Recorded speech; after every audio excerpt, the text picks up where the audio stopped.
gracias por aguantar, porque ya sé que los jueves ya, después de 4 días, el jueves ya, pero por eso hemos puesto a Lola el jueves, porque era este punto ahí de entusiasmo y de pasión que le va a poner a la intervención y nos hacía un buen servicio ya para aguantar para mañana con Noriega ya terminar la semana. Porque, bueno, una semana sé que es intenso y sé que yo estaba allí muchos años. Yo he sido un fanático de los cursos, he estado en esta sala muchas veces, en aquel lado, y os puedo asegurar que es más duro estar allí que aquí. O sea que, gracias por aguantar. Si tenéis alguna cuestión de intendencia, de organización, nos lo vais comentando, como siempre. Me voy a conectar al chat, todavía no veo, a ver. La gente que hay, Lola ya lo sabe, somos, bueno, ahora seguro que va entrando gente porque son las 10 clavadas, con una psicoanalista al lado no se me ocurría a mí pasarme el tiempo, ni de broma, así que teníamos que empezar a las 10 en punto. Y ahora irán entrando algunas personas que suelen venir y en el chat, vamos, que no es en el chat, que están siguiendo el curso gracias a las artes de Cristina, que está allí al fondo de espaldas a la sala.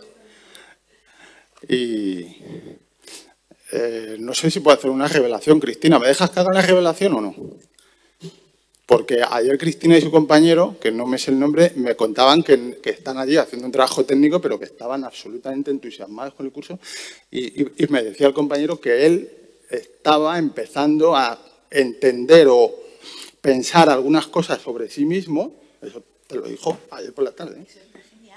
En relación a lo que le está suponiendo el curso. Entonces me pareció un hallazgo, ¿no? Que gente que estáis ahí haciendo que funcione esto, también estéis atentos y que pueda suponer algún cambio personal también, porque estos cursos al final son intelectuales, pero también son sobre todo una experiencia personal, ¿no? Y bueno, el hecho de que esté Lola aquí también tiene que ver con esto de las fronteras. Lola también es, su formación, su experiencia es un perfil muy de fronteras, que es lo que nos gusta, en su caso la frontera entre la psicología, el psicoanálisis, la literatura y la filosofía también, porque tenemos aquí también el honor de tener a Patricio, que es un experto también en todos estos temas de la filosofía. Yo organizo unos cursos en Cartagena fantásticos de filosofía con todas las estrellas de la filosofía, tanto nacional como internacional. Así que, Patricio, gracias también por estar aquí.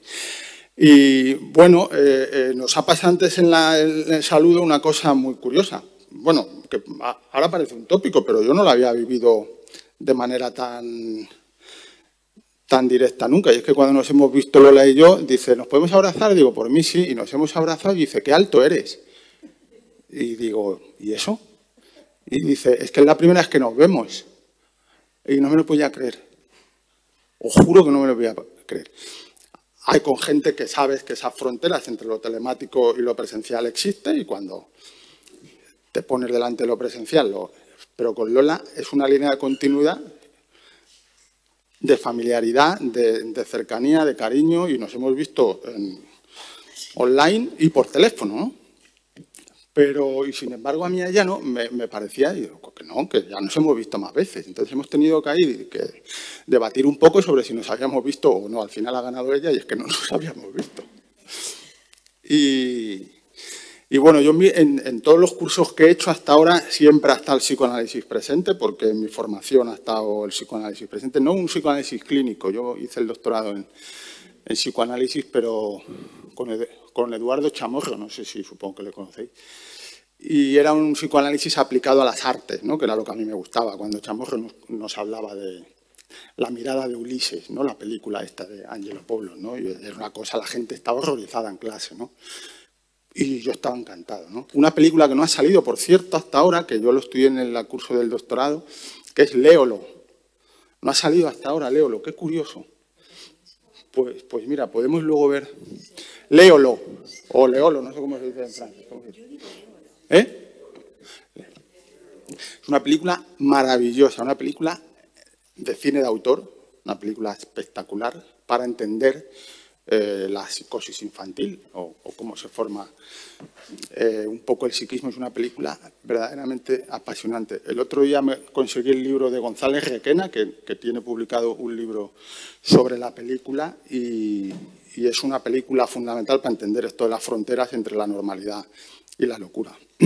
Bueno, decía que en todos los, no sé por qué me he ido por aquí, que en todos los cursos yo pues traigo siempre el psicoanálisis, porque en la Fundación además el psicoanálisis para nosotros, para los profesionales que trabajamos ahí, ha sido una herramienta fundamental para entender lo que es la locura y esto de la normalidad y la normalidad, porque creo que el psicoanálisis, como dijo el otro día Carlos Mura al principio, ¿no? Que lo que había supuesto Freud también, ¿no? Para el análisis también de lo que es las artes, en concreto el cine, ¿no? Que es lo que nos trae a este curso. Y entonces siempre he traído una psicoanalista. Y yo tengo dos psicoanalistas de cabecera, una Mariela Michelena, que ha sido mi analista durante muchos años, que algún año estuvo invitada en los cursos, no en Santander, pero sí en la Complutense, y ella accedió a participar, y el otro día tuvo el detalle de escribirme y pues desearme suerte para el curso, porque sabe que lo íbamos a hacer, y me prometió que el año que viene iba a estar, porque tiene un problema de salud del que se está recuperando. Y hace relativamente 2 o 3 años conocí a Lola y entonces yo ya tengo mi pareja de psicoanalistas, que es Lola y Mariela, y ayer lo hablaba con Laura en la cena, ¿no? Porque son dos personas excepcionales, bueno, con las que he aprendido un montón, imaginaros en el contexto de 6 años de análisis con Mariela, y en la relación con Lola, que es más profesional, más desde la docencia, ¿no? Porque ella forma parte ahora mismo ya de los profesores que tenemos en la Fundación de referencia. Lleva 2 años dando cursos y pues la media son 100 y pico personas en los cursos y los entusiasmos te llegan por todos los sitios. Le preguntaba ahora, digo, ¿qué nota has sacado en el curso de la Fundación? Dice, ¿qué tal fue el curso? Digo, ¿pero qué nota has sacado? Dice, un 9,2 sobre 10. Digo, entonces, ¿por qué me preguntas qué nota has sacado? Dice, no, porque no lo veo claro, ¿no? Entonces, ella está muy pendiente, es verdad, del feedback, ¿no? Que esto dice mucho, ¿no? Pues yo quiero feedback, ¿no? Entonces, os lo digo también para que estéis ahí un poco al quite en el feedback que ella necesita. Me acuerdo la primera vez con las cámaras que me decía, Raúl, pero dime algo. Porque en las cámaras existe este momento donde hay 100 y pico personas, pero están todas como muy perplejas, ¿no? Y entonces dices algo con micrófonos apagados y nadie dice, ah, sí, sí. Entonces, o si lo dices no te oyen, ¿no? Y entonces pues tienes que mover la cabeza y tal, ¿no? Y eso siempre se agradece cuando estás aquí un montón y Lola especialmente. Bueno, pues como digo, Lola es psicóloga clínica, psicoanalista, escritora, tiene un montón de libros publicados, autora de ensayos, cuentos y novelas. Ha sido docente en varias universidades y profesora y miembro del Centro Psicoanalítico de Madrid y ha publicado novelas como Una casa en La Habana, Yo nací en la Bossa Nova, No quedará la noche, Lenguas vivas, Mi amor desgraciado, que fue finalista del Premio Internacional de Novela Torrente Ballester, La primera vez que no te quiero. Bueno, tiene un montón de libros y ensayo, ha publicado 3 libros de ensayo. Yo tengo uno que es muy interesante, que es Literatura y psicoanálisis, Si digo agua, beberé, ¿no? Que es un título precioso, que explora un poco las fronteras sobre el límite entre el psicoanálisis y algunas cuestiones concretas, como la mujer, la subjetividad, que es una de las cosas que va a hablar ahora, y la literatura, ¿no? Bueno, es colaboradora habitual de La Opinión de Murcia y mantiene un blog que podréis ver sus artículos, que se llama Microscopías. ¿Puede ser? Ya no está. ¿Ya no está? Qué pena. Y nada, no me rollo más, pero bueno, quería hacerte una introducción un poco más cercana de las que he hecho hasta ahora porque, bueno, pues es un entusiasmo que vais a poder comprobar. El otro día ya le anticipaba a Lola que empezamos a hablar el martes de cosas que van a salir hoy, porque ella me había dicho, Podría no destruirte va a ser mi serie de cabecera. El otro día os acordáis que Nuria Lavari hablaba de euforia y hoy va a hablar Lola de Podría destruirte, que Nuria también la nombró con el mismo entusiasmo que Nuria hablaba de euforia, con lo cual ya tenemos 2 series que hay que ver sí o sí, que son temáticas muy parecidas, pero que sin la introducción o esta ponencia de Lola, seguramente estas series se nos quedan un poco más menos analizadas, ¿no? Y Lola nos va a dar seguramente, no solo de esta serie, va a hablar seguramente, conociéndola, de muchas más. Y nada, la intervención se llama Podría destruirte, cine, literatura y consentimiento. Así que Lola, un placer de verdad y cuando quieras. Bueno, muchísimas gracias, Raúl. ¿Me oís bien? Genial. Es verdad que necesito los ojos. Antes se lo decía a algunas colegas, a Elena, digo, Elena, por favor, te voy a coger de referente, necesito los ojos porque no os veo. Y entonces yo sí que necesito mucho, mucho ese feedback que decía Raúl, que en definitiva es, me estoy comunicando, estamos comunicando y sí que lo necesito. Y como esto es una cosa fantasmal, porque yo no os veo a vosotros y vosotros a mí sí, y tampoco veo a las personas que están participando. Tú las tienes, bueno. Pues os pediría eso, expresividad visual, un poco así. Bueno, a ver, yo quiero un poco revolucionaros, la verdad. Quiero que penséis conmigo, porque ha sido un tema que el culpable es Raúl, de que lo coja, porque de pronto estamos hablando, vamos a hablar de cine, y digo, ay, y estaba yo en la serie Podría destruirte, así como otras. Digo, ay, me apetece mucho hablar de consentimiento. Esto hace ya muchos meses, ¿verdad, Raúl? Y bueno, es un tema que yo, ahora veréis, lo llevo trabajando mucho tiempo, pero en los últimos meses me he puesto a tope a trabajar sobre él y la pasión que me ha despertado me gustaría transmitirla y sobre todo que transmitirla en el sentido de que no acabe aquí, porque es un tema que en absoluto se va a concluir. Al final es un non finito, es un trabajo en construcción porque es inmenso, tiene un montón de derivaciones. Yo pienso que se va a convertir en el tema central de nuestras sociedades, no solamente de las sociedades del capitalismo digitalizado o numérico, que son las que estamos. Y de hecho aquí estamos en esa sociedad, estamos emitiendo por virtual toda la virtualidad que tenemos, no solamente en eso, sino en el sentido de la sexualidad, que es en el que yo lo voy a trabajar básicamente hoy. Se va a convertir en un tema central.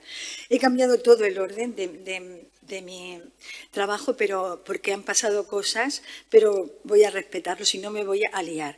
La guía que vamos a seguir es cómo el cine, que es un agente de educación sentimental y emocional y sexual prioritario desde su aparición hasta hoy, ha tenido la cultura de la violación en el centro de los argumentos de la mayoría de las películas mainstream, de la mayoría de las películas que nos han educado sentimentalmente.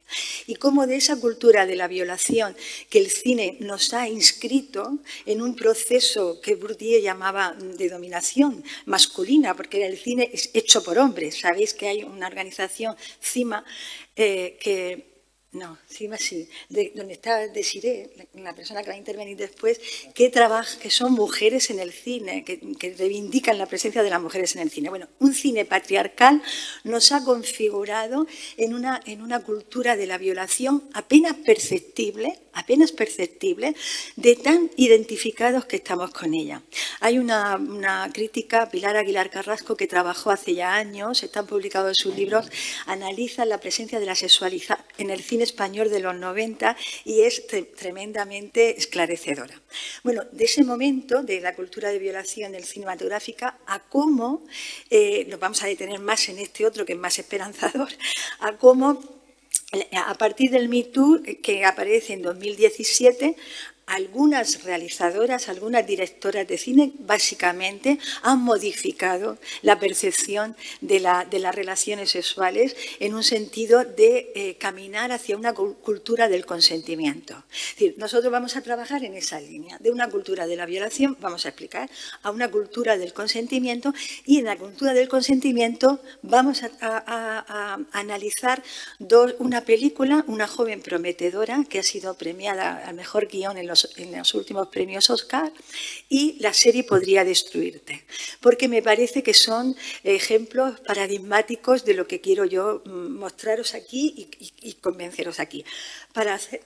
Decía que me voy a saltar todo porque quiero que lleguemos. El otro día estaba todo preparado, pero no pude más que incluir No os asustéis, hay muchas diapositivas, si no podemos no las veremos, pero bueno, esto es lo que quiero que veáis. Salió en el periódico, muy bien, a ver si estáis al corriente. El 12 de julio de 2000, es decir, ayer, antes de ayer, el lunes apareció esta noticia. Un youtuber que se llama Mostopapi, que no voy a decir recomiendo que sigáis, pero me parece que sociológicamente es interesantísimo ver lo que este señor hace, el vasco.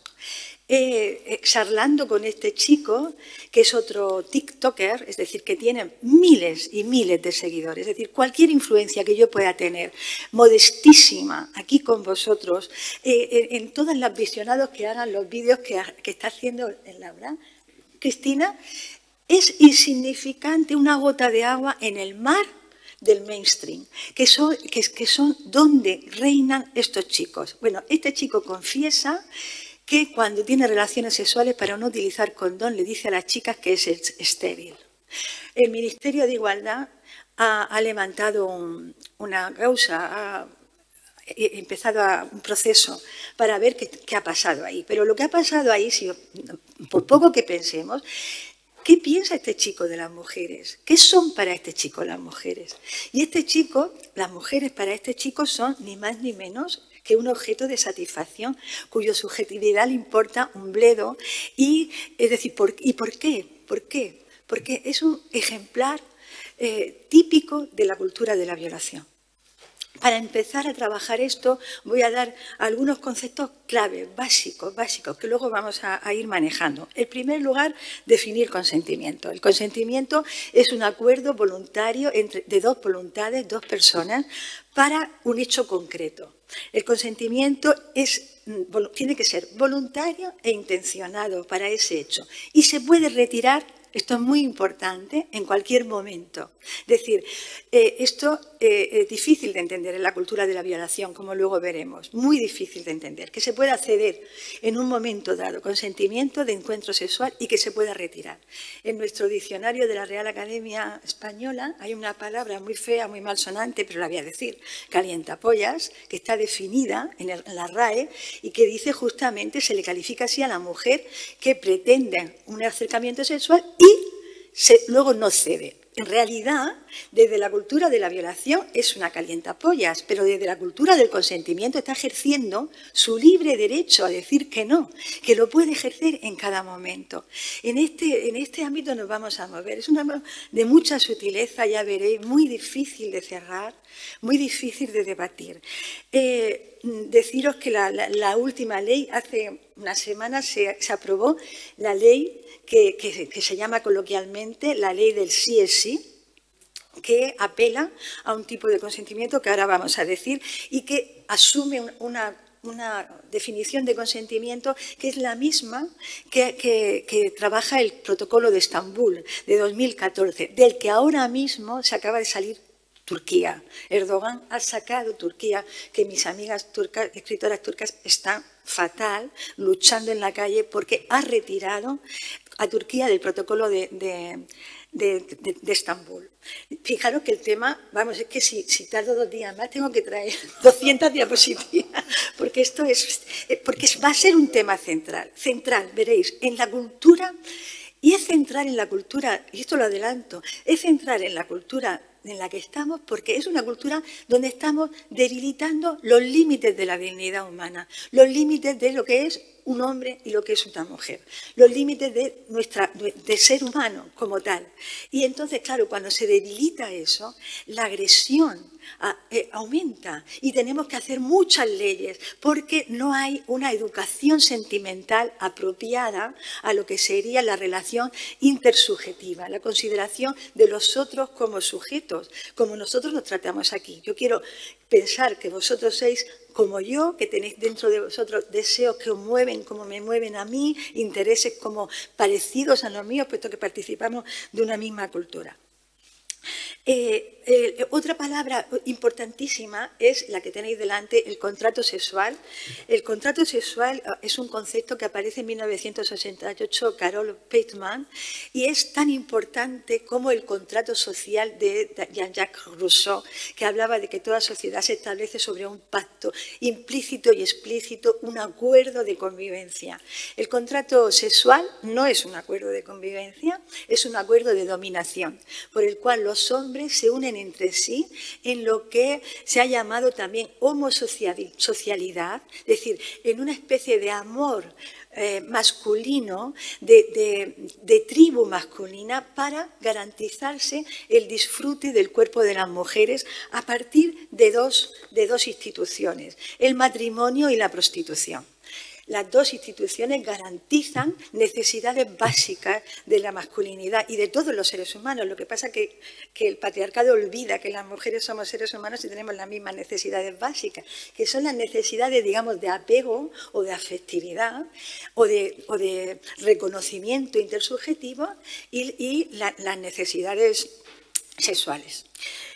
A través del contrato sexual, como es desigual, estructuralmente desigual, lo que hace es que convierte, por ejemplo, el amor en algo más esencial, esto es muy importante en el tema del consentimiento, en algo mucho más central para las mujeres, de manera que su autoestima depende mucho de ser amadas, y hace que toda una serie de características como la sumisión, la docilidad, la obediencia, que son necesarias para someterse al contrato sexual, se conviertan en virtudes.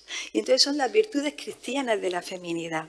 Bueno, esto es larguísimo y no me puedo detener, tenemos que ir corriendo. La edad de consentimiento es otro concepto importantísimo, súper móvil entre las culturas. En Europa está entre los 14 y los 18 años de Malta, digamos, y Francia lo tiene a los 15 y España a los 16. La edad del consentimiento es aquella edad a partir de la cual, o por debajo de la cual, el consentimiento no vale como prueba de que no ha habido abuso. Es decir, menos de 15, porque con 15 años una niña tiene una relación sexual con un adulto y aunque diga que esto es muy interesante, que ha sido consentida, como no tiene la edad de consentimiento, va a ser considerado abuso sexual. Esto, digamos, protege al menor. Y protege al menor en una cuestión que va a ser central hoy, y es porque estamos hablando de desigualdad, de asimetría, de relaciones asimétricas. Y el consentimiento, para que haya dos voluntades que se ejercen libremente, partiría de relaciones simétricas. En Francia acaba de cambiarse la edad a 15 años. Fijaros lo importante que es la literatura y lo importante que es el cine. En realidad, todo lo que es toda la cultura, ¿no? Cómo cambian nuestras instituciones. En Francia se ha cambiado porque a 15 años, porque una escritora, Camille Kouchner, ha publicado un libro que se llama La gran familia, donde contaba el abuso sexual a su hermano por parte de su padrastro, que es un conocido político francés. Ha generado tal escándalo que han bajado la edad de consentimiento para proteger más a estos menores. La cultura de la violación, ya la he citado, está basada en la homosocialidad de los hombres, en el pacto sexual, y además garantiza que la violación y el abuso de la mujer no va a ser sancionada, los agresores no van a ser sancionados y que las víctimas no van a conseguir la justicia que merecen. Esto, si recordamos todos, como vamos a ver ahora, si recordamos el juicio de la manada, no nos sorprenderá. Esto es un ejemplo de cultura de la violación. Este anuncio se retiró por las protestas de grupos feministas. Si os dais cuenta, bueno, todo se resume aquí. La homosocialidad, los hombres, la tribu masculina, unidos para esa joven que parece consentir, pero no lo sabemos, porque el silencio de las mujeres en la cultura de la violación también es otorgar consentimiento, y se retiró porque efectivamente cuando se identificó la cultura de la violación es lo que pasó con Pablo Neruda.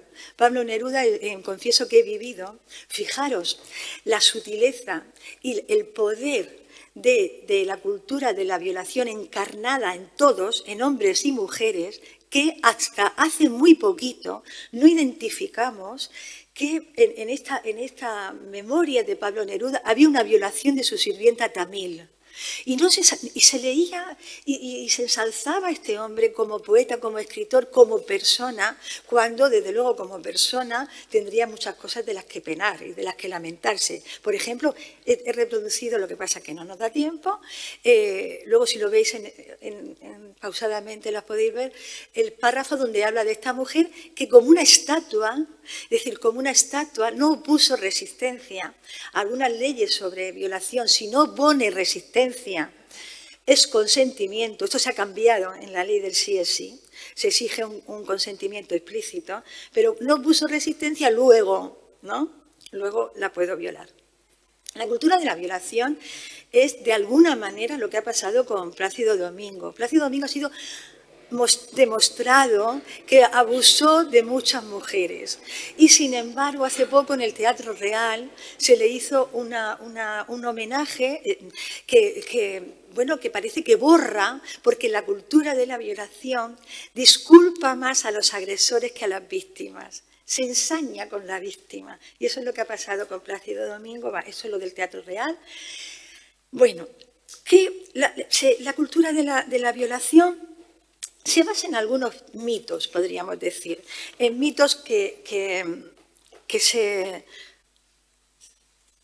repiten y nosotros tenemos muy incorporada y que vamos a ver a continuación. Otro concepto básico es el de sexualidad obligatoria. Esto parece una tontería, pero está muy marcado y en el cine es muy difícil de encontrar. Últimamente he encontrado 2 películas que veremos luego. Es muy difícil que entendamos las relaciones afectivas sin sexualidad. La sexualidad obligatoria está inscrita en nuestro cerebro.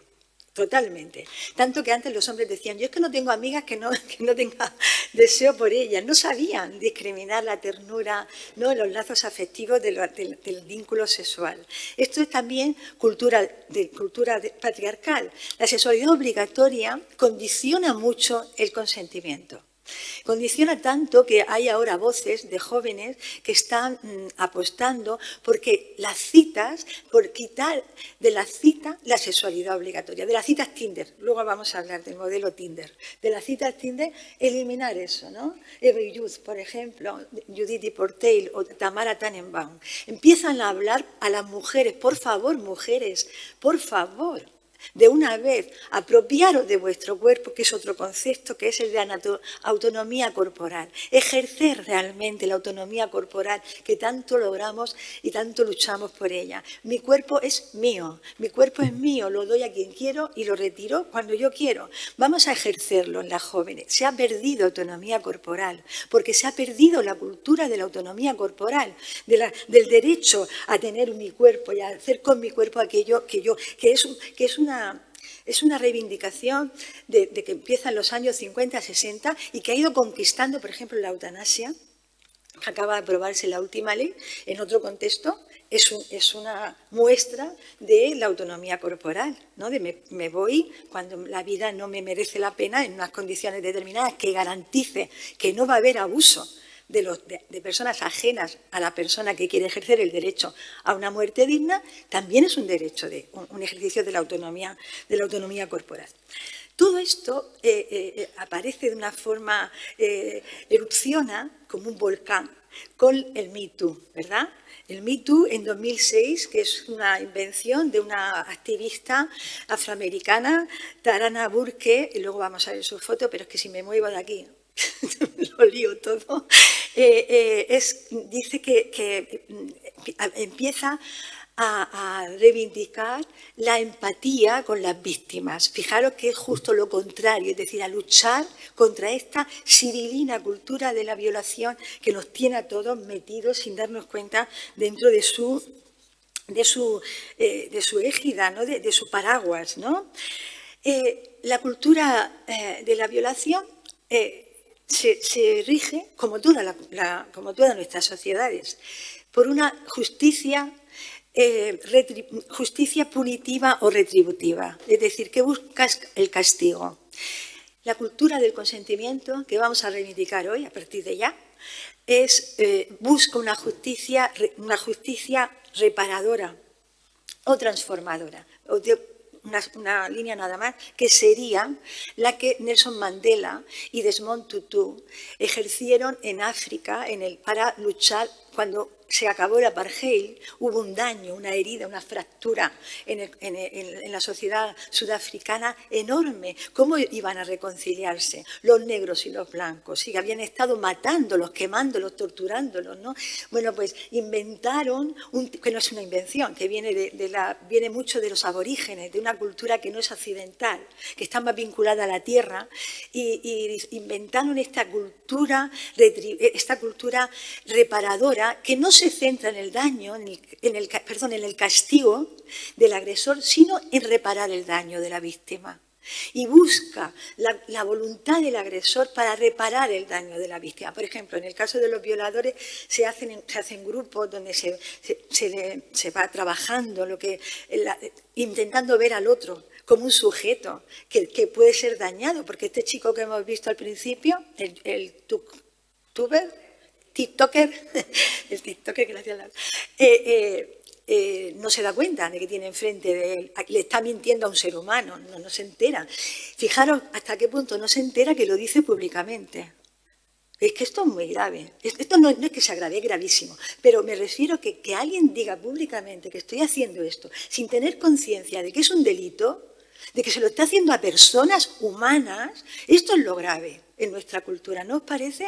Es enorme, enorme. Bueno, pues se busca reparar el daño, y se repara el daño en grupos de trabajo. Se le exige, por ejemplo, al violador que hable de que las siguientes parejas le confiese que ha tenido un proceso por violación, que ha abusado. Es decir, que vaya, que es un trabajo, como decía Raúl, de cambio enorme, de cambio personal, ¿no? Bueno, pues esos serían los conceptos. Y el último, la cultura del consentimiento, que es la que estamos hablando. Y que la vamos a Milena Popova, que es una de las especialistas. No está traducido su libro, pero yo tampoco lo he traducido del inglés, no me voy a alardear, no hablo inglés. Pero existe una cosa maravillosa que se llama DELP, que si te pagas 70 euros al año, te traduce todos los libros y se los traduce de maravilla. Entonces podéis acceder a cualquier bibliografía, de cualquier lengua, porque DELP os la traslada a la última, 2021, Raúl. Nada, todo. Es decir, en lo último estamos viendo, gracias a DELP, no a mi conocimiento del inglés. Entonces, Milena Popova distingue 4 formas en la lucha del consentimiento, cuatro momentos. Uno empezó con el feminismo radical de los años 60 a 80. Feminismo radical no quiere decir violento, quiere decir un feminismo que apunta a las raíces de la opresión de la mujer. Para el feminismo radical, y esto es muy importante porque se está recuperando ahora afortunadamente, la cuestión del consentimiento no era una cuestión individual que sucedía en el encuentro íntimo entre dos personas, sino que era una cuestión estructural que hablaba de la asimetría entre hombres y mujeres, de la distinta socialización de hombres y mujeres, y que sin resolver esa asimetría, sin llegar a la cultura de la igualdad, no era posible un consentimiento, porque todo consentimiento sería, un concepto que veremos, consentimiento viciado. Es decir, un consentimiento mediante engaño, donde la voluntad del otro, hay uno que sabe y otro que no, y la voluntad del que no sabe está manipulada. Entonces, ese es el feminismo radical. En los años 80 a los 90, la cultura del consentimiento tuvo como un eslogan que era el no es no. que fue, ¿os acordáis cuando el juicio de la manada, que salían a la calle muchos activistas? No es no, ¿no?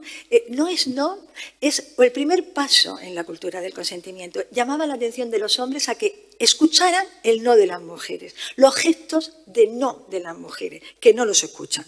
Bueno, el chico tiktoker, desde luego, no lo escucha. Bueno, entonces, esta cultura en el cine se representa muchísimo. Además, con una perversión que vamos a ver después, para no liarnos. En la película Hable con ella, de Pedro Almodóvar, hay un consentimiento, bueno, no hay consentimiento porque la chica estaba en coma y Benigno, el enfermero Benigno, el nombre también se las trae,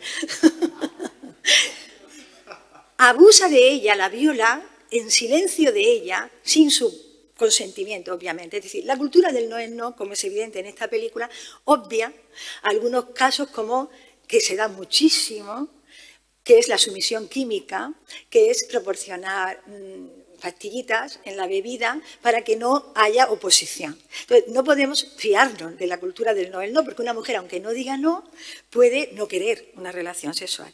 Por eso se avanzó y en lo que se llamó el consentimiento afirmativo entusiasta, que es sí es sí. Es decir, no nos conformemos como no, no. Vamos a escuchar que sí, que diga que sí, que quiera, que haya una voluntad deseante del otro para conformar un encuentro de un sexo hedónico e igualitario, ¿verdad? Y entonces esa cultura del sí es sí, la que se ha apropiado la última ley, la ley que acaba de aprobar el Consejo de Ministros, que va a pasar a ser... Pero, fijaros, es muy interesante porque tanto el sí es sí como el no es no hacen recaer en la mujer la responsabilidad de que tiene que saber si quiere y si no quiere. Y ella tiene que ser... Y entonces está imaginando lo que algunos teóricos llaman un sujeto empoderado neoliberal, que sabe lo que quiere. Y resulta que en la sexualidad muchas veces no sabemos lo que queremos, o no sabemos cuándo queremos parar, o no sabemos lo que nos gusta o lo que no. Es decir, que estamos hablando, tirando cañonazos para matar mosquitas, porque todo lo que tiene que ver con la sexualidad y con el encuentro intersubjetivo es matizado, es sutil, y todavía andamos con leyes del sí es sí, el no es no. Nosotros vamos a apostar aquí por un más allá de la cultura del consentimiento. Vamos a ser como ambiciosos, vamos a querer cambiar una sociedad para que el consentimiento no sea nunca viciado. Fijaros lo que dice Agnes Ernaux, que es una escritora buenísima, la conocéis, francesa, maravillosa. Fijaros lo que dice en Historia de una chica, que tiene que ver con esa sutileza del deseo y con esa sutileza de lo sexual que no está contemplada en las leyes, que es difícil de contemplar en las leyes, por eso tenemos que ir a otro lugar. Dice, es que tuvo como su primera relación que fue en el borde entre abuso, violación, consentimiento. Y dice ella, tardó 60 años en poder hablar de aquello. Dice, si hubiera sido una violación, tal vez hubiese podido hablar antes de ello, pero nunca me lo planteé como violación. Dice, cedí, por así decirlo, por ignorancia. Ni siquiera recuerdo haber dicho que no. Este tema es permanente en las declaraciones de muchas mujeres, ¿no? Porque estamos en un territorio movedizo, son arenas difíciles de fijar, ¿no? Que son, en realidad, porque somos así, los seres humanos. Estamos hablando de la humanidad, de nuestra humanidad vulnerable. No somos mujeres invulnerables que sabemos todo lo que queremos, sabemos decir que sí o que no. No, voy a deciros una cosa que os va a alarmar. En contra de lo que podríamos suponer y contra toda evidencia, las últimas investigaciones muestran que para las mujeres su propio placer sexual está muy por debajo de satisfacer el placer del compañero, de la satisfacción del compañero sexual. La presión que en una mujer tiene decir no es enorme, porque estamos educadas, incluso ya la marca en nuestro mapa erótico, estamos educadas a que nos satisface más satisfacer que nuestro propio placer. Es curioso porque en Podría destruirte en la película, me parece que en ese sentido el sexo que representa adolece mucho de una verdadera sexualidad nueva, ¿no? Es un sexo que representa el mismo sexo androcéntrico, falocentrista, coital, patriarcal. Bueno, en ese sentido, que me ayuda mucho a trabajar el tema, a pensar con ella, aunque es bastante retórica, como muchos franceses, Geneviève Fraisse dice, el consentimiento puede ser obtenido por coacción. ¿Alguien puede ignorarlo? ¿Alguien puede ignorar que consentimos para agradar muchas veces al otro? No, pero nosotras mismas tenemos que empezar a saber eso. Bueno, y los hombres también, porque, bueno, en este sentido hay un antecedente legal muy interesante, muy interesante, que es el Protocolo de Palermo, que se firmó en el año 2000 y se ratificó en el 2020, lo ratificó España y lo han firmado 176 países. Y fijaros qué cosa más interesante dice. Es sobre la trata de personas, ¿no? El comercio, la llamada trata de blancas, trata de personas para comercio y para uso sexual. Dice que es indiferente el consentimiento de una mujer en la situación de trata. A mí me parece que es un logro civilizatorio. Da igual que haya dicho que sí, porque se supone que lo ha dicho en unas condiciones de vulnerabilidad, de desigualdad, de asimetría, de riesgo para su propia integridad física y personal, que no va a valer su sí. Y esto es muy importante para aplicarlo y para extenderlo a otras situaciones y para empezar a pensar que tenemos que ir más allá del sí es sí o del no es no. ¿Por qué es tan complicada la simetría y la igualdad cuando hablamos de relaciones sexuales? ¿Por qué? ¿No? Bueno, en principio porque las relaciones sexuales son expresión de una cultura de la dominación masculina, ¿no? de una cultura de la desigualdad, de la socialización distinta entre hombres y mujeres, del famoso patriarcado que parece que ha perdido peso como palabra de tanto que lo nombramos, pero que no obstante es importantísimo insistir en él. Es decir, porque todos estamos inmersos, educados, todos, yo la primera, en la cultura de la violación. Todos llevamos dentro la cultura de la violación, que se está incrementando exponencialmente, y esto es lo que me asusta para los jóvenes, en el capitalismo numérico y digital, que está creando nuevos delitos. Esto que estamos haciendo hoy, Internet, que me estáis viendo, los que me estáis viendo en imagen a través de está generando nuevos delitos digitales, agresiones digitales. Por ejemplo, uno que se llama onlooker, espectadores. ¿Os acordáis de los vídeos de Pedro J. Ramírez que se difundieron?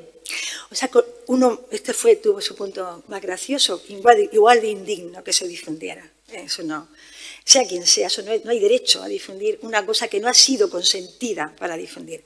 Pero ¿os acordáis del vídeo mucho más letal de Verónica, la trabajadora de Iveco, que le grabaron y al final se suicidó, que era madre de 2 niños y todos sus compañeros habían visto el vídeo? Esos vídeos no se pueden ver. Lo que pasa es que hemos reducido tanto nuestra moralidad que los vemos, pero es un delito. No sé si es un delito, pero es un ilícito moral. Es algo que moralmente no tendríamos que hacer, porque sabemos que no han sido consentidos por la víctima. Pero por ejemplo, ¿os acordáis de hace poco el caso de las mujeres que fueron grabadas sistemáticamente en un pueblo o en una fiesta mientras iban al aseo?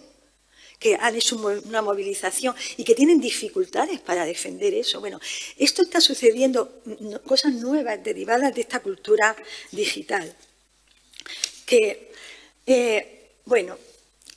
La cultura de la violación que estamos todos y que nos hace que la asimetría en las relaciones sexuales y que la dificultad para comprender si hay o no consentimiento, no hace falta burocratizar el sexo para que el otro entienda que quiero o no quiero, no tengo que sacar la pancarta o como el árbitro la ficha del... No, hay que avanzar en una cultura igualitaria y simétrica. Estamos todos en otra cultura de la violación donde el violador, por ejemplo, hay grandes mitos. Un mito muy importante, que es la película de Gaspar Noé, es que el violador es un extraño. Creemos que el violador es un extraño que sale de un callejón oscuro y nos asalta. No, el violador no es nada más lejos de la realidad. El violador está muchas veces dentro de la propia familia, es un conocido que manipula sin violencia a la víctima hasta conseguir lo que quiere. El cine ha multiplicado las escenas del violador, como en esta magnífica, por otra parte, película de Gaspar Noé, Irreversible. También creemos que otro mito de la cultura es que la violación implica violencia física, es decir, por eso los jueces de la manada, si la víctima no había opuesto una resistencia que podría ir incluso ser letal, porque las mujeres que se resisten mucho tienen el riesgo de morir, no consideraba que hubiera habido violación, sino abuso, y porque no había habido suficiente resistencia física. Esto es mentira. Todos los estudiosos de la violación, como por otra parte pone muy, muy bien encima de la mesa esta magnífica miniserie, La infamia, que es un hecho real, que pasó en Rosedale, un pueblo, no sé pronunciarlo, de Inglaterra, que un grupo de niñas fueron reclutadas por un grupo de pakistaníes que tenían una red de prostitución enorme y lo hacían de la manera como realmente pasan las cosas. Fijaros, elegían a las niñas de familias desestructuradas con una falta de cariño enorme, enorme, que se vinculaban con estos hombres adultos porque ellos les daban aparentemente afecto. Y a partir de ahí conseguían, manipulando la relación, que se prostituyeran. Esto es lo que pasa de verdad. Y esto es lo que empieza después del Me Too, mirad, a ser representado en el cine.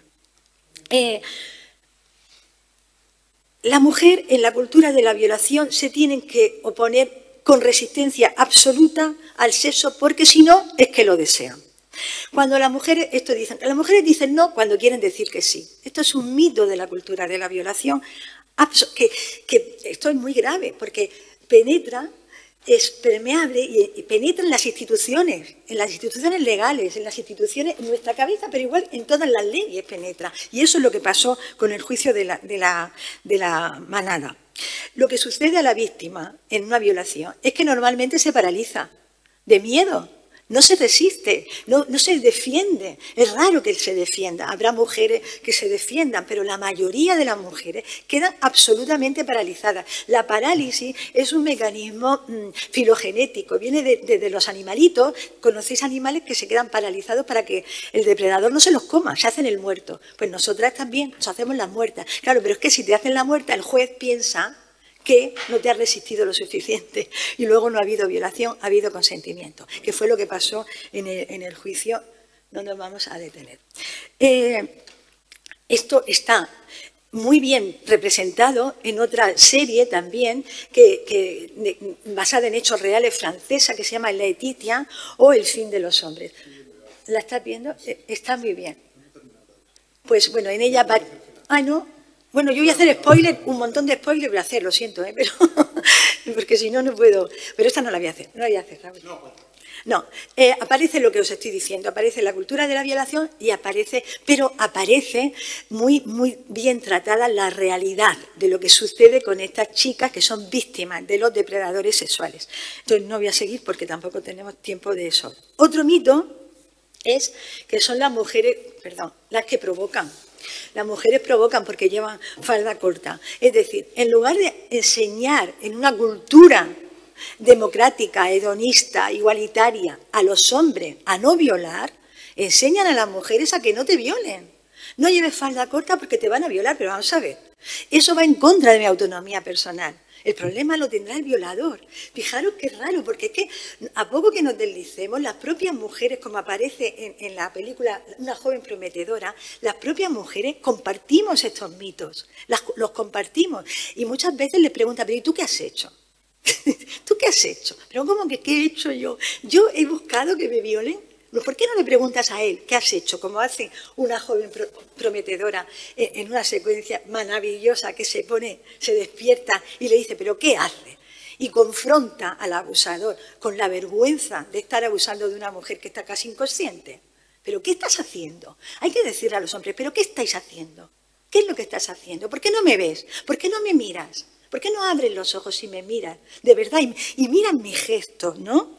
Entonces, bueno, ¿por qué? ¿Por qué no? ¿Por qué no lo hacen los pobres? Porque realmente, como nosotras, todos estamos dentro de esa cultura, ¿no? Que dice, de hecho, esto es una pasada, el débito conyugal, que viene desde el derecho canónico de 1700 y pico, y que bueno, no existía la violación dentro del matrimonio, porque existía un débito conyugal que en el origen era simétrico. Fijaros qué interesante, porque como se basaba en la reproducción, el cuerpo del hombre, dice el Génesis, me parece, tiene que ser ofrecido a la mujer, y desde la mujer al hombre, simétricamente, porque para efectos reproductivos. Es decir, si un hombre está desganado y la mujer tiene que cederlo a la esposa, pero eso se cambió progresivamente. Y entonces era la mujer la que siempre tenía la obligación de ceder el cuerpo al varón. Bueno, el débito conyugal, por suerte, ya hay sentencia en España en 2019 que afirma que no existe débito conyugal, por fin. Es decir, las mujeres no tenemos que consentir sin desear ninguna relación sexual dentro del matrimonio, como le pasa a la protagonista de Te doy mis ojos, la película de Itziar Goyaín. No tenemos derecho, se nos concede el derecho a decir no dentro del matrimonio. Esto es una pasada, porque resulta que en Alemania esta cosa tan evidente, para que veáis cómo es la cultura, cómo se crea, se garantizó en 1997, aquí, al ladito, nada. Ahí, en esas estamos, ¿no? Otro mito es bola de sebo, que a las prostitutas no tienen derecho a dar consentimiento, porque ellas, por su trabajo, no, vamos a ver.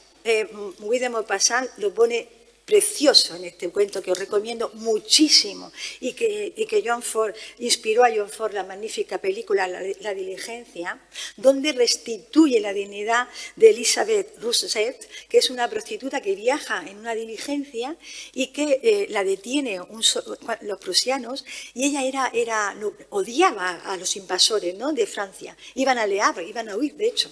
Y entonces no quiere, el capitán o el teniente de la patrulla que los tiene detenidos en una posada, quiere tener relaciones sexuales con ella. Como no, si es una prostituta, ¿por qué se va a negar? No se puede negar. Este es el mito. Pero ella no quiere. Pero la presión social, fijaros qué interesante, la presión de los compañeros de viaje hace que ella ceda a tener relaciones en contra de su voluntad. Esto es otra. Quiero decir que el mito de que una prostituta no puede decir no está tanto en el oficial como en los compañeros de viaje de ella. Todos coinciden en que ella, ¿por qué? ¿Qué le iba a importar a ella? Esta es la película que tiene vagas reminiscencias. Él se inspiró, pero no es el mismo tema. La cultura de la violación, por supuesto, es nuestro famoso don Juan Tenorio, ¿no? El burlador de Sevilla, se burlaba de las mujeres, se burlaba. Casanova es otro las amistades peligrosas, el libertino es otro ejemplo de la cultura de la violación. El libertino de la amistad, que fue llevada al cine en el 88. Y el hombre tranquilo, que no me puedo detener. Si queréis, luego volvemos, porque es que no me puedo detener, si no, madre mía, no puedo, no llego. Entonces, no me voy a detener. Otro mito que nos importa es que las mujeres mienten sobre estos temas. Este es lo que se llama el síndrome de Casandra. El síndrome de Casandra, que lo trabaja Rebecca Solnit en el famosísimo libro Los hombres me explican cosas, que introdujo el término mansplaining, de que te explican cosas, ¿no? Eres catedrática de Derecho y te están explicando la ley del consentimiento. Bueno, pero esta es la cultura, esta es nuestra cultura. Pues ella introduce un concepto, el Casandra, el síndrome de Casandra. Casandra era, ¿os acordáis? En la mitología, ella sabía la verdad, profetizaba, sabía, pero nadie la creía. Es decir, a las mujeres nunca nos cree. El psicoanálisis, Freud, fue uno de los que nunca nos creyó, pero bueno, de ahí se inventó el psicoanálisis. Entonces, a las mujeres nunca nos creen. La película Una joven prometedora habla de, la chica se llama Cassandra, se llama Cassie. Cassandra, que está el nombre puesto, estoy convencida, porque nadie la cree. va a la rectora de la universidad y no cree que a su amiga la hayan violado. Nadie los cree. Cuando las mujeres denuncian, nadie los cree. Bueno, todo esto que he dicho, todos estos mitos, están incrementados profundamente en nuestra cultura actual. Profundamente.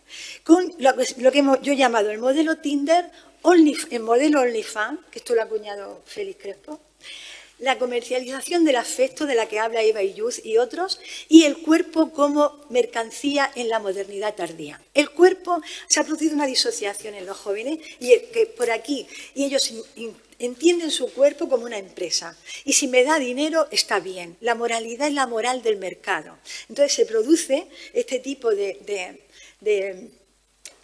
pornografía, primero casera, que se suben vídeos porno amateur, que luego son reclutadas para el vídeo profesional. Son series interesantísimas desde el punto de vista documental para introduciros en los que os estoy contando. Bueno, esto empezó, digamos, con la revolución sexual de los años 60 y la recepción de Lolita ya fue un ejemplo de la hipersexualización de las niñas, del cuerpo de las niñas. Lolita fue interpretada en una niña abusada como una historia de amor. La película de Stanley Kubrick acentuó eso, poniendo a una Lolita de 16 años y no de 12, como tenía en la novela de Nabokov. Y la de Adrian Lyne hace lo mismo. La portada de Anagrama se cambió hace muy poquito, porque siempre era la Lolita como sexualizada y ahora han puesto ya una niña juguete para subrayar lo que sí pasa en Lolita, que es la sumisión y la cosificación de la niña, y yo me ocupé de ello en mi novela cada noche, dándole respuesta, dándole voz a esa Lolita y reivindicando todo lo que os estoy diciendo. Es muy difícil luchar, como os decía, aunque estemos aquí 2 horas o 3 y lo veamos miles de personas, con la cultura de Tinder y con la cultura OnlyFans. Una noticia del 9 de junio de 2021 decía lo siguiente con esa portada: en diarios serios, decía: una peluquera afincada en Alicante pierde su trabajo y se hace millonaria con OnlyFans. Bueno, en un momento de precariedad extrema, ¿quién dice que no? Bueno, no. Bueno, ¿sabéis lo que es OnlyFans?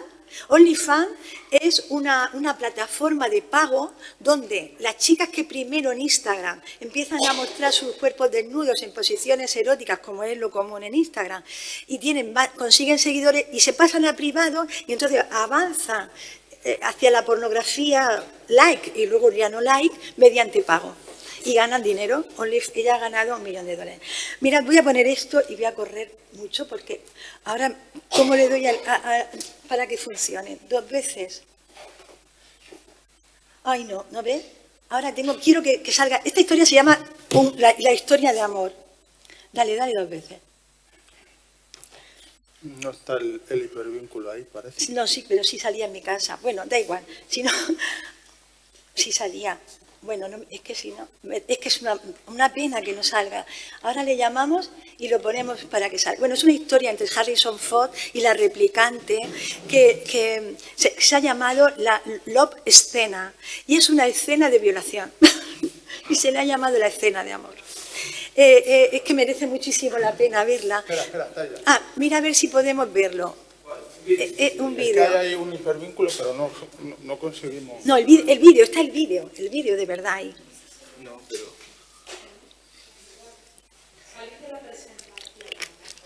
No, pero si no tiene el vídeo... El vídeo estaba ahí supuestamente. Bueno, deja, lo tengo en mi ordenador. Deja. Un hipervínculo. Está en YouTube, pero déjalo. Ahora, si tú puedes conseguir lo que está en mi ordenador, dale mi ordenador. Vale. Seguimos.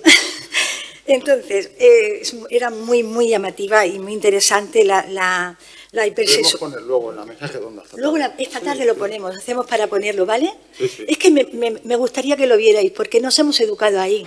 Y esto es nos hemos educado, lo que el vídeo va a mostrar va a ser un argumento típico de las novelas románticas, y es que los obstáculos, y típico de la cultura de la violación, pero que nosotros hemos interpretado como amor, y es que los obstáculos que las mujeres ponen al avance sexual de los hombres no son resistencia verdadera, y para la mujer interpretar que el hombre que es brusco o es indiferente, en el fondo la ama. La mayoría de las comedias de Hollywood tienen esa estructura argumental, ¿verdad?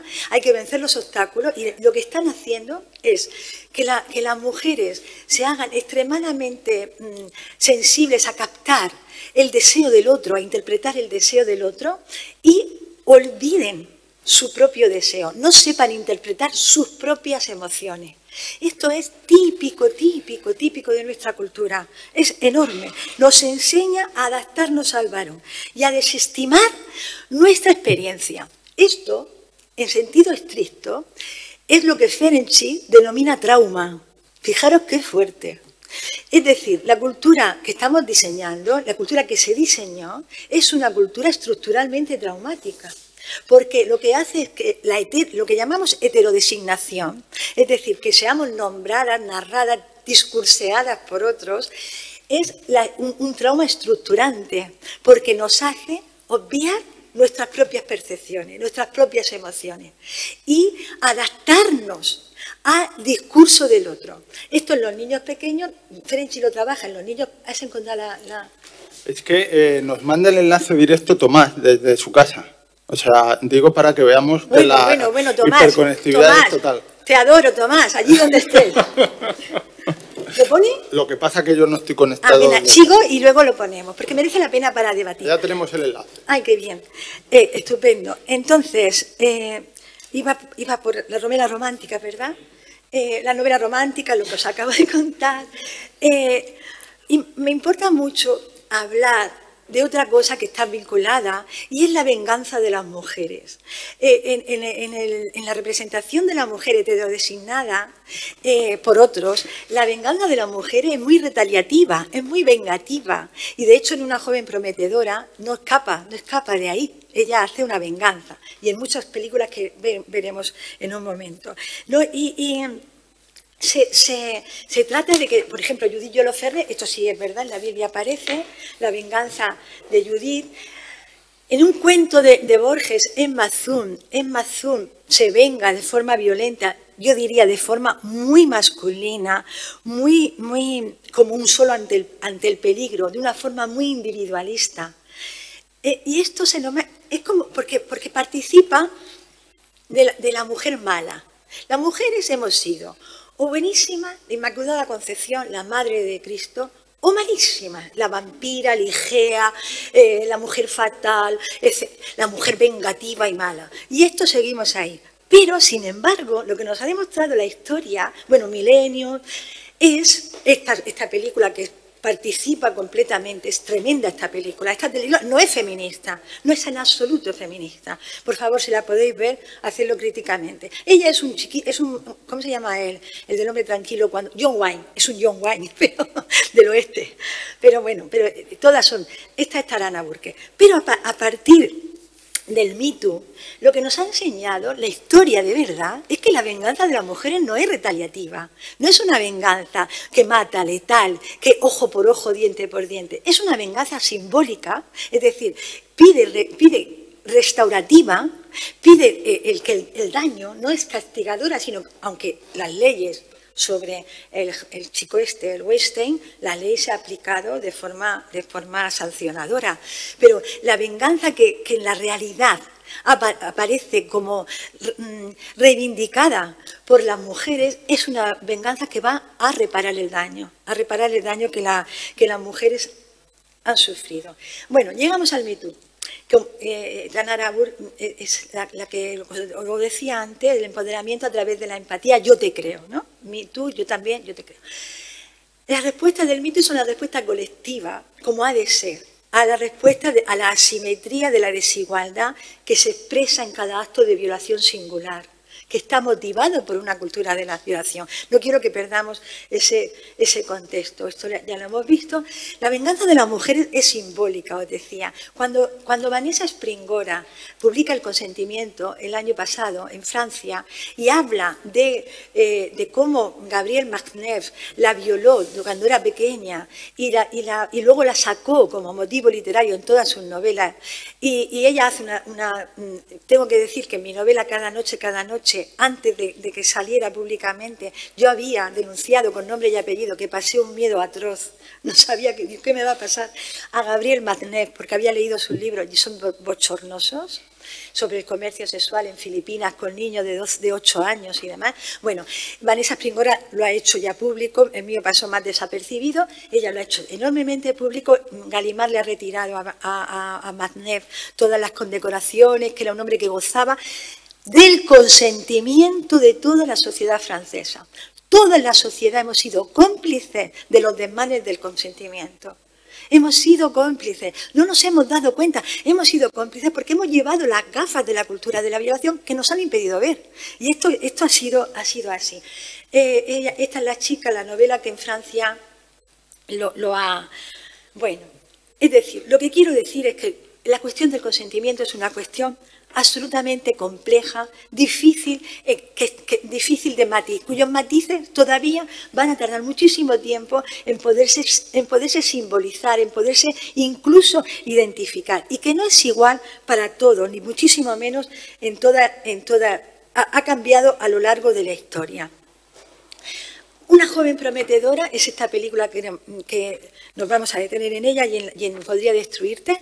Una joven prometedora es la historia de una chica, Cassandra, casi, ya lo he dicho, que en una fiesta de graduación violan a su amiga y le hace un vídeo que ella va a saber, lo siento, la voy a contar un poco, lo va a saber después, y entonces se dedica durante en ese momento, y van a la universidad, su amiga va a la universidad, Justine creo que se llama, fíjate, se llama Justine, es justicia también, va a la universidad y no le hacen caso, las mujeres no le hacen caso.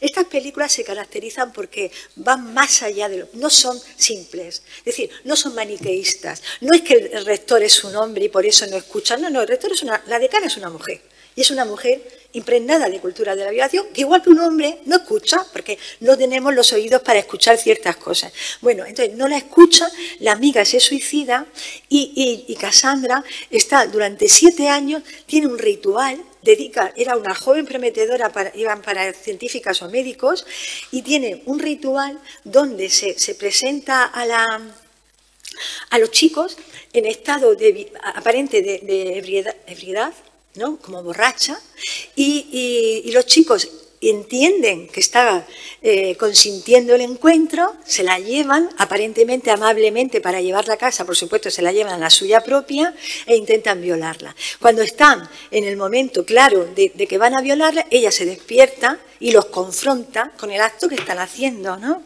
Y se dedica a vengarse de esta manera individual también, muy en ese sentido poco universal, muy criticable, yo diría, muy criticable, enormemente criticable además por lo que voy a añadir, porque como muchas veces pasa con la venganza de las mujeres, es letal, acaba sacrificándose en su venganza. Y esto es algo que el cine le encanta. Al cine, y sobre todo el que los hombres dirigen, les encanta que las mujeres nos venguemos y muramos en el esfuerzo. Les encanta, porque ellos dicen, es que es buena, pero mira, es única. Pues mira, no, lo que estamos demostrando es que no es así, que somos muchas y que podemos unirnos y no morir en el intento de defender una cultura distinta del consentimiento. Esta venganza letal a mí me horroriza. Al final, ella muere asfixiada. Es como si la directora Emerald Fennell quisiera decir que las mujeres morimos asfixiadas por el yugo de la dominación patriarcal y además asfixiada por la homosocialidad. Esto es muy importante, el amor entre los hombres, el homoerotismo de los hombres. Luego podemos hablar y discutir. Es un amigo que le ayuda al que la mata a deshacerse, a quemar el cadáver. Fíjate, no queda rastro. Lo que pasa es que ella ha dejado una prueba y si no aparece, unas pruebas que incriminan a los asesinos si ella no apareciera, ¿no? Porque ella temía, esto es tremendo pensar que alguien va a vengarse sabiendo que va a morir. ¿Pero por qué? ¿Por qué no lo denuncia? No me gusta este carácter autodestructivo que muchas veces es tan literario y tan cinematográfico, pero tan poco interesante como representación de las opciones que tenemos las mujeres para hablar, para no callar, ¿no? Bueno, esta podría destruirte y vamos a entrar, el síndrome de Cassandra, en otra serie ya que es enormemente interesante, la más interesante de todas las series que yo he visto, porque, entre otras cosas, porque presenta un abanico de figuras del consentimiento, de la falta de consentimiento extraordinario que yo quiero, de alguna manera, mostraros aquí. Ella es, bueno, esto además lo interesante es que es autobiográfica. Michaela Coel realmente es una guionista y directora de cine que fue muy exitosa, es buenísima, interesante estéticamente y de contenido. Tenéis que seguirla mucho. Entre la primera serie que fue muy famosa y muy elogiada, la violaron con una sumisión química, es decir, salió de fiesta, le pusieron la típica cosa que parece mentira, porque a las mujeres nunca nos creen, pero que es verdad, le pusieron cositas en la bebida y la violaron. Y entonces ella sufrió un shock y estuvo ahí con un impasse creativo importante y se puso a escribir esta serie, que es cómo ella, en realidad la serie es cómo ella elabora el trauma de la violación. ¿Cómo lo elabora? Y entonces, habilidosamente, inteligentemente, hace un despliegue de formas de falta de consentimiento llamativas, porque yo me imagino que como yo, muchas de ellas no las conocemos, porque no estamos en esa cultura, porque nuestra cultura nos impide conocerlas. Una de ellas, muy importante, es el stealthing. El stealthing es la práctica que, por lo que me cuentan mis hijos, y mi hija y mi hijo, es súper frecuente de pasar de un sexo consentido pero con preservativo a que el chico civilinamente se quita el preservativo. Esto es abuso, es un delito tipificado. En España todavía no hay, pero ya hay abogadas que están trabajándolo, pero hay ya causa. ¿Por qué es un consentimiento viciado mediante engaño? Porque el consentimiento se otorgó en un sexo de protección contra el embarazo y reproducción y se evita, eso se engaña. Entonces, fijaros qué interesante, porque cuando en la serie Arabella, que es la protagonista, este chico es el que se quita el condón. Se quita el condón y ella se da cuenta, no se lo dice, claro, obviamente, y se da cuenta, ni siquiera se siente herida. Esto es muy importante para nosotros, aquí hablando de salud mental. No se siente herida, Raúl, porque no sabe que eso... No es consciente del daño, porque una cuestión es también preguntarnos quiénes son los sujetos abusados, ¿no?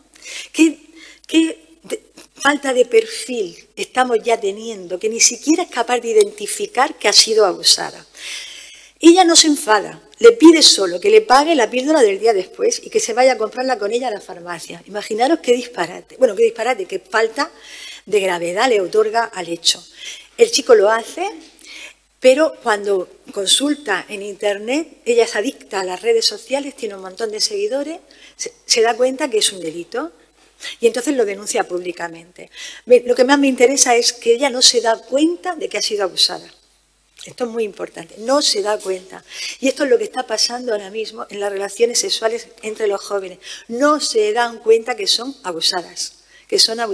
Que cuando retiran su consentimiento no son escuchadas y que las reglas en el que las han otorgado se violan constantemente por la cultura de Tinder, que es una cultura que tenemos que hacer desaparecer ya, y solo la vamos a hacer desaparecer las chicas, porque los chicos es muy sintónica con ellos y con la masculinidad y la sexualidad masculina, que no es buena del todo, pero bueno, que es la que os han educado, no es que crea yo que vosotros nos salís perdiendo mucho también, pero es, bueno, este es el sujeto del consentimiento. ¿Cuánto te queda, Lola? ¿Cuánto te queda? Muy poquito, vale. Porque voy a correr. Bueno, voy solo a nombrar los tipos de consentimiento por sumisión química, el engaño. hay el stealing, hay otro que es por engaño, van a Italia las dos amigas y una amiga es seducida, muy bonito, la verdad, por dos chicos en un baile.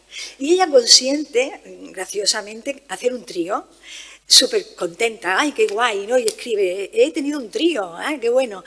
Pero cuando se terminan y se van los chicos, se van juntos. Y resulta que los dos se habían puesto de acuerdo para tener sexo con ella. Y ella eso a lo mejor no lo hubiera consentido. Hubiera consentido la belleza que dejamos, ¿no? De la alegría, de ese tipo, de ese trío espontáneo que surge de la complicidad, pero no el engaño al que ella es sometida. Aparece también ahí. Luego aparece lo que la propia Arabella llama robos de consentimiento, que realiza ella misma hacia los demás. Esto es curioso. Como también, por ejemplo, fijaros, a un amigo suyo que no quería tener relaciones sexuales, que también ha sido engañado en otro tipo de consentimiento, y es que da consentimiento para a través de Grindr, que es el Tinder de los homosexuales, tiene sexo con un chico y cuando ya no quiere, el otro chico insiste y lo viola. Él va a denunciar, pero la policía se siente muy agobiado y al final se va. Otro tipo de engaño, ¿no? El consentimiento que se puede retirar voluntariamente, pero que el otro no escucha la retirada de consentimiento. Los robos de consentimiento, lo interesante aquí es que los hace la propia Arabella y son más sutiles. Por ejemplo, a este amigo que decide no tener relaciones sexuales con nadie en un tiempo, ella lo encierra en una habitación con alguien que ella cree que le puede gustar. Fijaros qué simpático, ¿no? Te hago de Celestina. Pues mira, no. Estás como violando mi libertad, mi autonomía corporal, que es algo que vamos a reivindicar al final. Vamos a reivindicar la autonomía deseante de las mujeres, que es algo que pendiente en la revolución sexual. La revolución sexual fue una revolución androcéntrica, que impuso y generalizó, universalizó un modelo de sexualidad masculina genital, donde el deseo de las mujeres que es escurridizo, ignoto, a veces es receptivo, a veces es activo, a veces no sabemos si lo tenemos o no y hay que esperar, es demorado, menos urgente. Ese deseo no está presente en las relaciones sexuales contemporáneas, porque toda la cultura del Me Too, todo el modelo Tinder, esta cultura pornográfica se ha constituido en auténtico agente de educación sexual. Y los jóvenes tienen comportamientos que son pornográficos. Y la intimidad, lo que las mujeres buscan muchas veces en las relaciones, que es intimidad, es fusión, es afecto, es otro tipo de cosas, no están incluidas en la propuesta homogeneizadora que se nos da hoy. Termino ya. Entonces, ¿podría destruirte? ¿Podemos destruir los efectos de lo traumático? No. La memoria traumática no se extingue.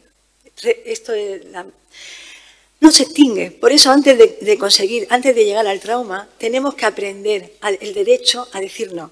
Ganar nuestra autonomía del deseo, como la huelga de sexo de Lisístrata, no la propongo directamente, pero es una sugerencia. Es una sugerencia que también sugiere Judith Portail, Eva Youth, Tamara Tannenbaum, volver a unir sexualidad, intimidad y afectividad. Si vamos a asistir a la explosión de los debates sobre consentimiento, no es más que porque lo que se está adelgazando es la afectividad y la intimidad. Y esto no va a traer, vamos a legislar, a burocratizar aquello que debería ser un encuentro íntimo entre dos personas igualitarias, donde se reconoce la subjetividad de uno y otro, y entonces como eso no es así, porque estos modelos están incidiendo, puntos suspensivos, es porque aquí no puedo, ya no acabaría nunca, así que paro. Paro ya, porque si no, bueno, que es extensísimo, y la forma no es hacer leyes, las leyes son buenísimas, porque cambian el imaginario. Bueno, este chico le va a caer al amigo, al TikToker. Bueno, este hombre se la va a pensar mucho ya cuando le engañe a una chica y le diga que se ha hecho la vasectomía. Se lo va a pensar muchísimo, porque le va a caer. Y con justicia, no me digáis que no. Pero mirad, me gustaría que fuésemos sinceros. Si en algún lugar de vuestra cabeza hay un reparo y dices, jo, pobrecito, tate, es que tenemos ahí restos de lo que estamos hablando. Ya está.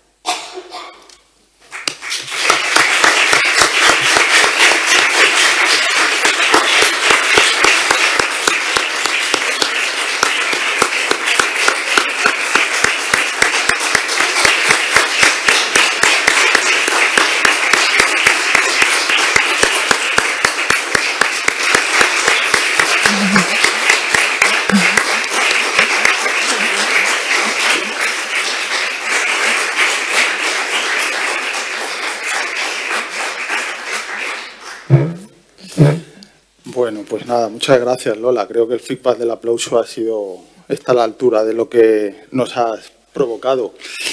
Bueno, ya te decía yo que ibas a tener un discurso nuevo en la semana, ¿verdad? Ha sido un discurso nuevo, hablando del tema del curso, que son las fronteras, los límites, en este caso de mi cuerpo, del tuyo, de cómo la ficción, en este caso a través de una serie de relatos de ficción, bien, publicidad, tiktokers, redes sociales, series, cómo esa ficción nos atraviesa y está basada también en la realidad, porque luego en la mesa podremos hablar de si la ficción está basada en la realidad o la realidad copia la ficción, pero en cualquier caso está atravesando la realidad y está atravesando la realidad bueno, pues de todos nosotros, de los que estamos ahí. Y bueno, pues es que me veo aquí con retraso, entonces es rarísimo esto, una cosa disociativa total. ¿Tenéis alguna pregunta? Aquí yo tengo varios comentarios que sí me gustaría compartir del chat. Al principio comenta Eva, tú fíjate que es una cosa que has estado todo el rato recorriendo, y aquí cuenta Eva y Crispita que les ha pasado, y dice Eva, ¿qué palo me llevé cuando reconocí muchos años después la violación de Neruda a su sirvienta? Y le contesta Crispita en el chat, yo también.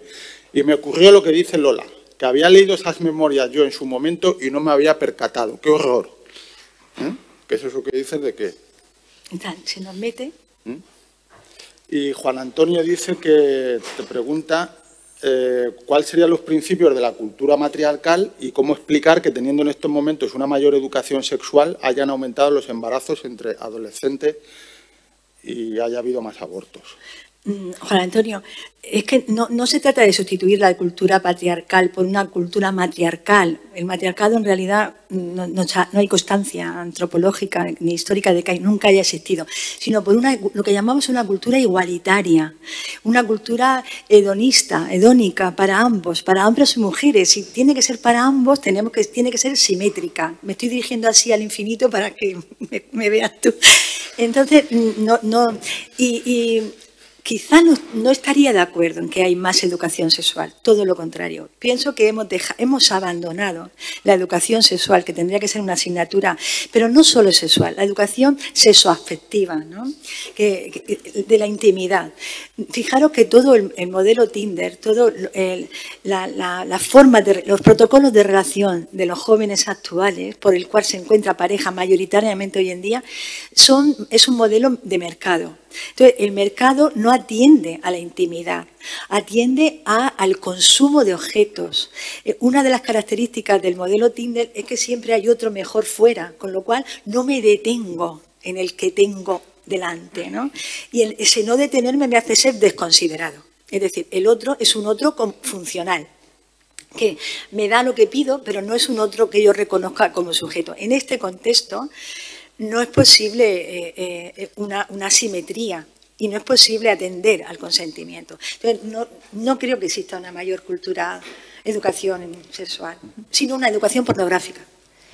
Lola, si me permite, Rael, fíjate, a mí hay una cosa que me preocupa enormemente, que es la incertidumbre de los chicos muy jóvenes.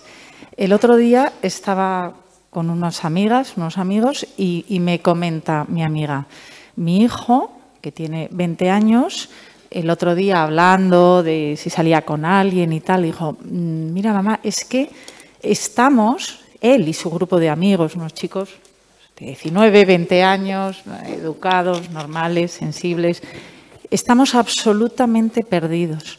No sabemos cómo ligar, no sabemos bien cómo relacionarnos con las mujeres, no sabemos si lo que pensábamos que teníamos que hacer en un encuentro para ligar está bien, está mal, les va a parecer que invadimos. Entonces, creo que a medida que avanza este empoderamiento de la mujer, afortunadamente, estoy de acuerdo contigo en que es importantísima esa educación afectivo-sexual desde ya, desde muy jovencitos, para que tampoco ellos se encuentren en una situación absolutamente cohibida y de casi mejor como que ellas den el paso y ya vamos nosotros después, porque tenemos la sensación de que hagamos lo que hagamos, a lo mejor está mal, ¿no? Me parece también un problema, ¿no? Sí, que es un comentario súper real. Yo escucho lo mismo, por eso hablo de esto, porque escucho lo mismo que tú. Estos chicos están perdidos porque los protocolos de cortejo que rigen hasta bien entrar, hasta finales prácticamente, hasta que aparecen las redes sociales, se fueron debilitando. Cuando escribe Usos y costumbres amorosos de 19, eran muy claros antes. Antes nuestros padres se paseaban por el paseo del pueblo y sabían quién la pretendía, quién no. Estaba todo protocolizado y no había incertidumbre. Sabía si te aceptaba. En un hombre tranquilo, que no nos hemos detenido, es precioso, porque se ve muy bien el protocolo de cortejo, cómo era, se ve perfecto. Pero, ¿qué pasa? Que eso explosiona, eso desaparece. Y entonces no saben cómo dirigirse. Además, a unas chicas que se han empoderado mucho. Y que se han empoderado, y esto puede ser polémico, pero lo voy a lanzar porque yo quiero revolucionar un poco, quiero decir que pensemos, que no nos vayamos de aquí con todo cerrado, a unas chicas que han creado una identidad masculinizándose. Porque para liberarse, bueno, eso se habla, el Mircea Bleiman lo cuenta, ¿no? Porque sometidos a la misma cultura, la forma de que las chicas accedan a tener poder es adquiriendo los mismos hábitos que los hombres. Además, ella, las adolescentes, se le dice, ¿pero por qué hacéis eso? Dice, y si lo hacen ellos, ¿por qué nosotras no? Entonces, es una universalización, una homogenización que está dañando muchísimo a unos y a otros, en el sentido que tú dices. Y la única respuesta es una educación que empiece, pero en la escuela, en la guardería, en la escuela infantil. Porque en la escuela infantil, bueno, es que esto hay ya muchas experiencias en los países nórdicos de enseñanza de la autonomía personal. La autonomía personal, por ejemplo, es que si te quito un juguete, no me lo puedes arrebatar de la mano, es decir, porque mi cuerpo, me tienes que hablar. Es procurar la conversación en lugar del uso de la fuerza. Y empezando por ahí, de cosas muy sencillas que hemos perdido mucho, terminando por una educación afectivo-sexual que procure espacios de intimidad. Pero el problema de la intimidad con los jóvenes es que no tienen intimidad, a ver, ¿cómo digo esto? Porque eso hablé de otro campo. Porque dentro de ellos no existe una habitación propia. Se han hecho tanto con la imagen que tienen déficit simbólicos. Tienen lo que atrofia narrativa llamaba Walter Benjamin, y Bifo Berardi le llama un analfabetismo. No tienen palabras para nombrar sus sentimientos ni sus emociones. Entonces, apenas saben entrar en la intimidad. Entonces, hay un problema muy complejo. Es que muy complejo. Sería, bueno, trabajar juntos en ir viendo pequeños pasitos ahí.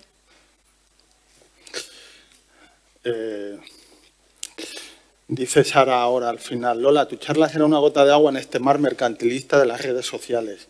Pero cuán necesaria es esa gota y necesitamos ir llenando ese mar de millones de gotas todas nosotras. La educación debe empezar por nosotras, como madres, esposas, amigas, novias. Estoy completamente de acuerdo. Dice Sara. Luego, Víctor también, antes hace un rato citaba la película Pim Pam Fuego, de Concha Velasco, dice, haciendo el rol de prostituta querida por obligación, y Fernando Fernán Gómez, que acaba asesinándola a la menor sospecha de rebelión a su voluntad perversa. Excelente película, dice Víctor Hernández también. Si tenéis alguna mano, lo vamos mezclando. Muy bien.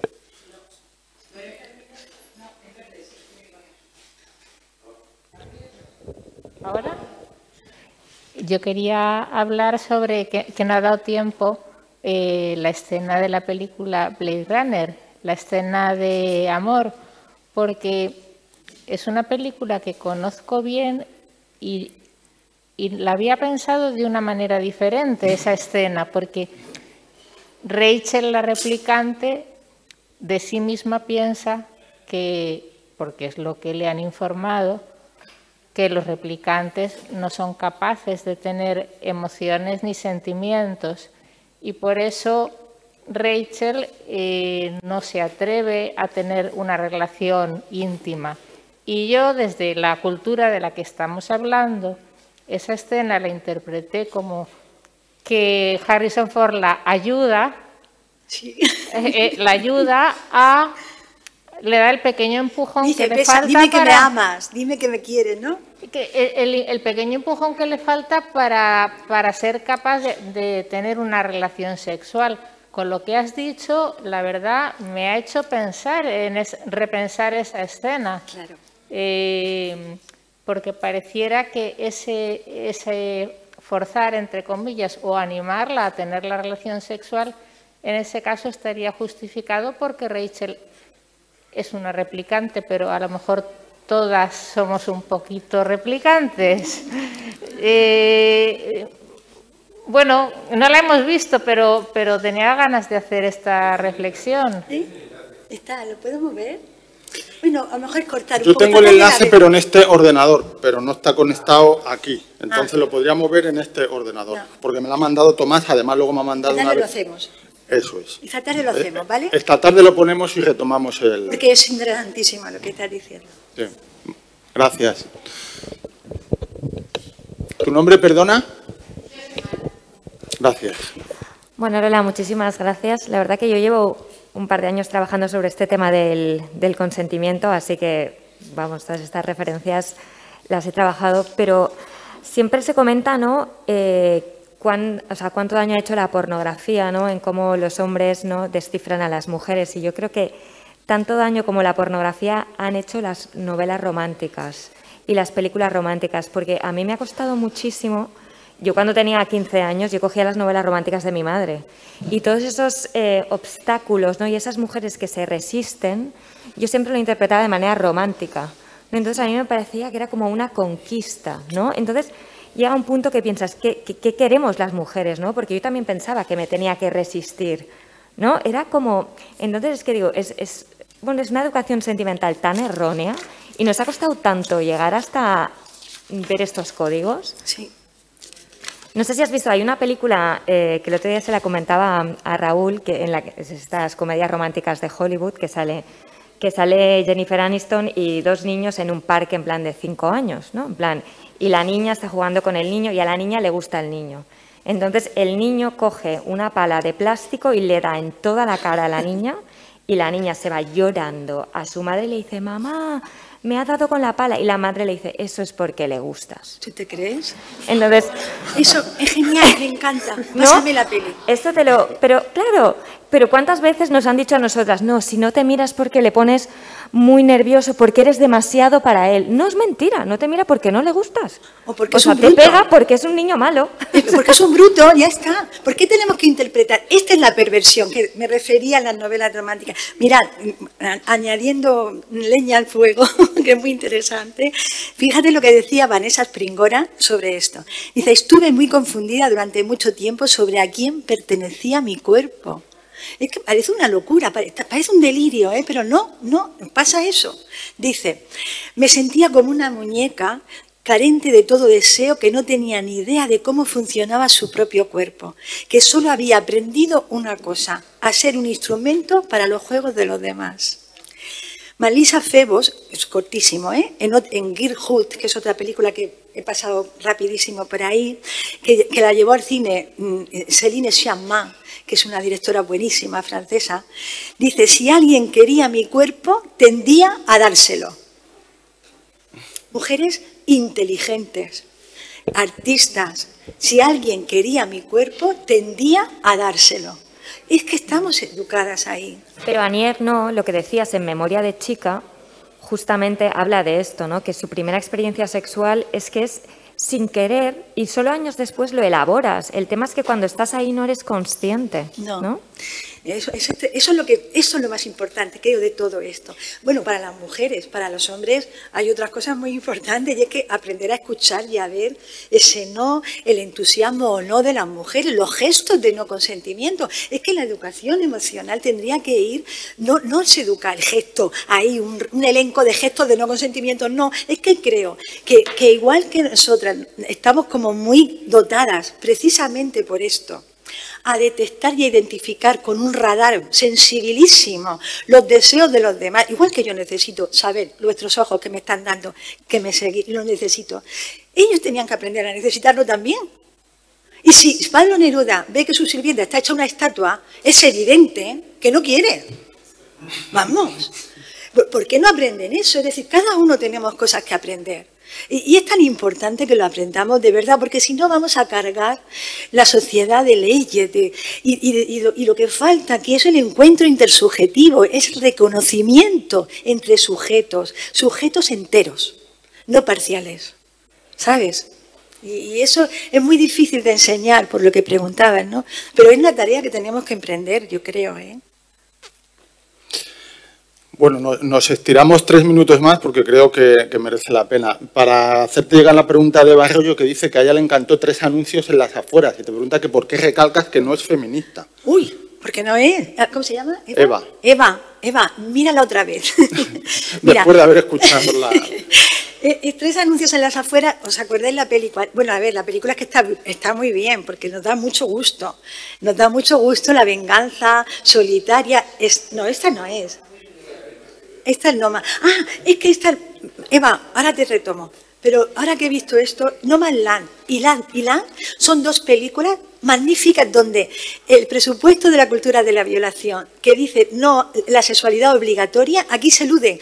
Hay 2 relaciones que juegan muy brillantemente las directoras, que parece que van a ser sexuales entre un hombre y una mujer y son solamente amistosas. Y me encantó. Dije, pero qué bien que empecemos a abrir un camino, ¿no? Bueno, Eva, no sé si la tengo, me da igual. 3 anuncios en las afueras. Era la película de la madre que violan a la hija, que por cierto también es, aquí es, que violan a la hija, y entonces ella le mete fuego a la comisaría. Está enfadada porque no le hacen, bueno, porque la investigación no va, me parece recordar Eva, porque la investigación no va al ritmo que ella quería y demás, y entonces emprende una respuesta solitaria, individualista, al tipo machirulo total. Así de claro. Solo ante el peligro. Entonces, eso no es el modelo que queremos, que las mujeres queremos de sociedad. Nosotros no queremos, para este viaje, diría mi madre, no se necesitan alforjas para ser igual que los hombres, no que los hombres, que son encantadores, que la masculinidad hegemónica. Para llegar a ser como la masculinidad hegemónica, para eso no emprendemos la lucha que hemos hecho. Vaya, nos quedamos donde estábamos, que estábamos muy bien. Es decir, nosotras queremos una venganza que sea reparadora, que no sea de castigo, que repare el daño, que sea universal, que sea colectiva. Que nos empodere como grupo, no que una madre, porque tiene muchas narices, viole a la hija y se dedique a quemar comisarías y luego coja el arma, se monte en un coche y se vaya, parece ser al final, hacia el asesino. No, eso no lo queremos, y eso ya lo tenemos. Lo ha representado el cine hasta la saciedad. Queremos otra respuesta. Por eso decía la respuesta más, una respuesta colectiva, una respuesta transformadora, que transforme la sociedad, realmente en una sociedad más igualitaria. No sé, Eva, si te convenzo, pero mira otra vez la peli. Sí, acaba de contestar Eva, dice que por supuesto va a ver la peli otra vez después de oírte. Bien. Y nada, ya terminamos, pero quería hacerte llegar por eso del feedback, comentarios como brava, sí, muy buena, impresionante, la seguiría oyendo toda la mañana, genial, qué lástima el tiempo, la escucharía horas, sí, ha estado estupenda, magistral, todo eso personas diferentes, no la misma, ¿eh? O sea, todo eso que he leído es de cada uno dice eso, ¿eh? Así que nada, ya os dije que nos ibas a ver a poco, pero tenemos la mesa redonda, que tengo la sensación que se acaba todo aquí, no. Además, luego la mesa redonda, Laura y yo, agradecemos que salga sola. Entonces, Desiree va a hablar también de esto, creo que vais a tener puntos en común. Nos da tiempo como a pensar, a oponeros, a mí. Bueno, es difícil oponerse a ti, la verdad, es difícil. Bueno, pues un placer, a las 12 volvemos, ¿vale? Muchas gracias, muchas gracias.